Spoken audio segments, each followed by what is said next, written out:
What's going on, guys? Welcome to the YouTube channel. Coach Scott King here, and my main goal is to help DJs be able to grow their own business or gain their own freedom. Maybe they're working a job or something like that during the week and they want to be able to become a full-time DJ, or maybe they're working for another company and they want to become their own company. So if that's you, then this is the place for you. So once again, I got a free training, coachscottking.com, and let's get into it.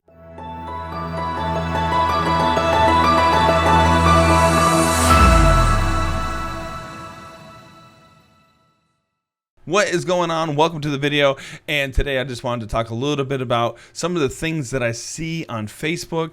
And some people might read a post and it doesn't really resonate with them, or there's a certain type of feel that you get from reading a post. And I read this one post from a friend of mine named Melvin, and I asked him specifically if I could use this material for my YouTube channel, and he said it was okay. So he's a DJ that's been in the business for a while, and he's a we'll say older generation, not the younger generation, because that's basically what this post is about. And I'm just going to go ahead and read off the different things that he said within the post. Now, he had 7 different things, and I just wanted to talk a little bit about the 7 different things that he mentioned. All right, so number 1, the first thing that he said, it's not about you.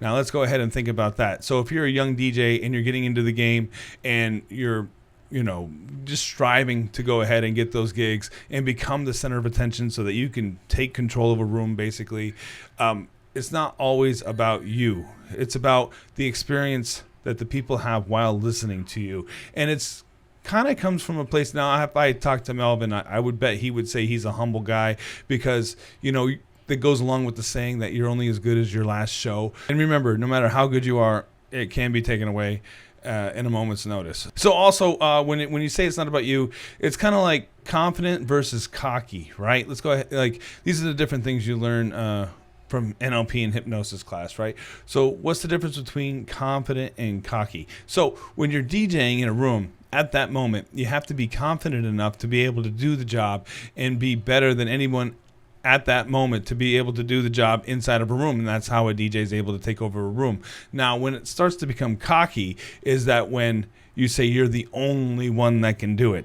That's not always true either. Somebody come in, probably younger, do a better job, and even do it for less money. So now remember, it's always good to know that know what your worth is, but yet not to take disadvantage of that. And that was number 1. All right, so here we go. Number 2, never bash another person.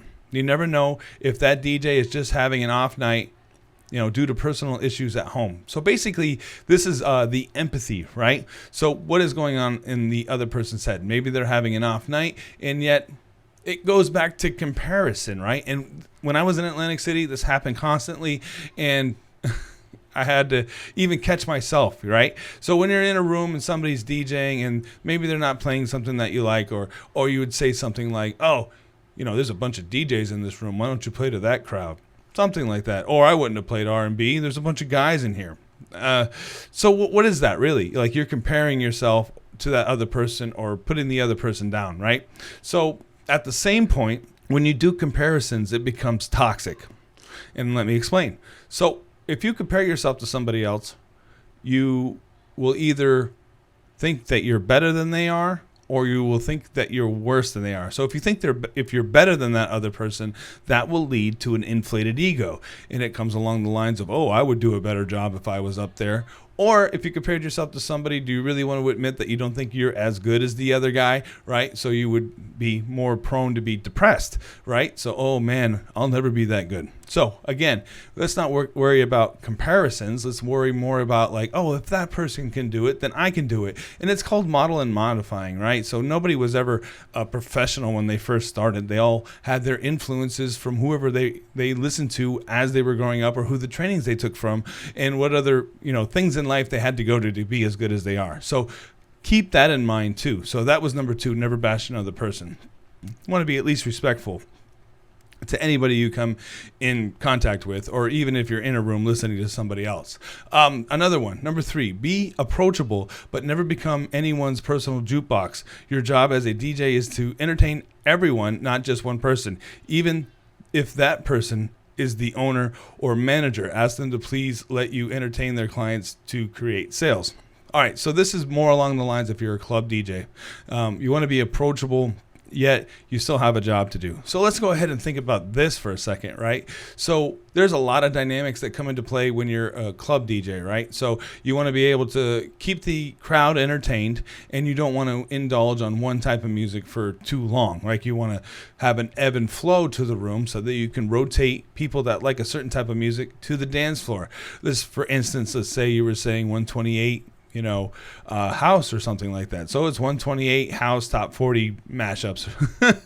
And then you have, let's say girls really like that, right? So girls are on the dance floor, which the guys will follow. And then you probably want to, switch it up and play something a little bit different. Maybe drop it down to a 78 BPM urban set for a couple songs. And then the mood changes. Well, when the mood changes, maybe your drink is empty. So it's time to go to the bar.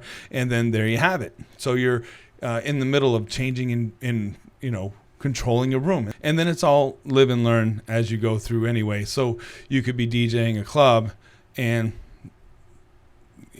just be respectful when managers want you to change things up. Number 4, if you decide to drink, then do it in a manner that you can still perform. So this is something else you want to keep into consideration as well. DJs who are rock stars at a club, who want to, drink and have a good time. Yet at the same time, you're still responsible for what's happening in the room. And then if you're partying with everybody, well, you want to be responsible and make sure to be able to, finish the night and make sure everybody has a successful night, because basically how good of a job you do is kind of dependent on, if the club is successful, if the bartenders are getting tips, and if the club will even, gather a reputation from, how you portray yourself. Probably the best bet is to stay sober so you can have a safe mind. Yet there's other people out there who have drinks and they're able to be more creative once they've had a few drinks. Again, all with a grain of salt. So here we go. Number 5, regardless of how far you've become in your career, make sure to remain humble.